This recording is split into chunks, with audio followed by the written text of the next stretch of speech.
Welcome everyone to your own channel, Anusha Genius Labs, and we are doing PYQs on topic solution colligative properties. Welcome to episode number 2 of this series, right? Question number 5. The freezing point of equimolar aqueous solution will be highest for. देखो equimolar मतलब जिसकी molality same और freezing point high कब होगा जब I की value कम हो, यानी एक ऐसा मेंबर जो डिसोसिएट ना हो आपके लिए बेहतर as compare to a member which dissociates.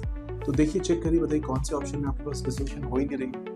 C6H5NH3 plus Cl minus ये 2 में जाएगा, कैल्शियम नाइट्रेट 3 में जाएगा, calcium plus 2 2NO3 minus, lanthanides La plus 3 and NO3 minus 3 units 4 में जाएगा और ग्लूकोज सिर्फ 1 में। तो मेरा आंसर क्या बनेगा? D option. Question number 6. 0.2 molar acid HX is 20% ionized, KF is given.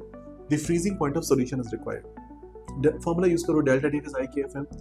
20% ionised है तो I की वैल्यू कितनी होगी बच्चों? HX goes to H plus and X minus 1 minus 0.2 0.2 0.2 total is 1.2।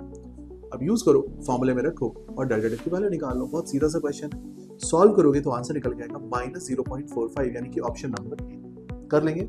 Look at the solution if you want further clarity on this concept.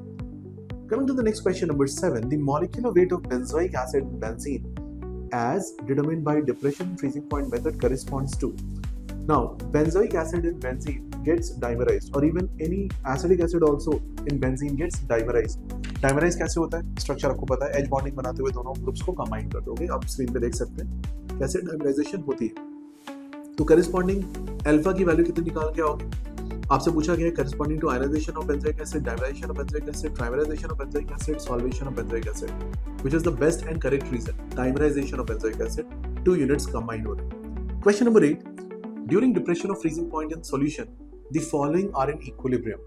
देखो जब आप freezing point की बात करोगे सॉल्यूशन में तो क्या क्या चीजें इक्विलिब्रियम में? पहला ऑप्शन है liquid solvent solid solvent, next option is liquid solvent and solid solute, then liquid solute and solid solute, and the last option is liquid solute and solid solvent. What is the best answer for this?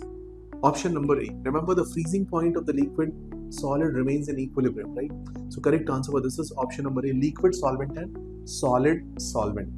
Solvent ही है जहाँ पे आप बात करोगे because solvent he freeze होके बाहर आ रहा होता है। Okay. Question number 9. Basically, you take example of water solid and water liquid. Question number 9. The elevation in boiling point. Question number 9. The elevation in boiling point. Just a moment. Of a solution of 13.44 gram of CuCl2 in 1 kg of water using the following information will be how much? कौन सा formula use करेंगे? तो यहाँ पे मैं revise करा देता हूँ आपको फॉर्मूले। Elevation in boiling point is delta Tb, which is I Kb into M.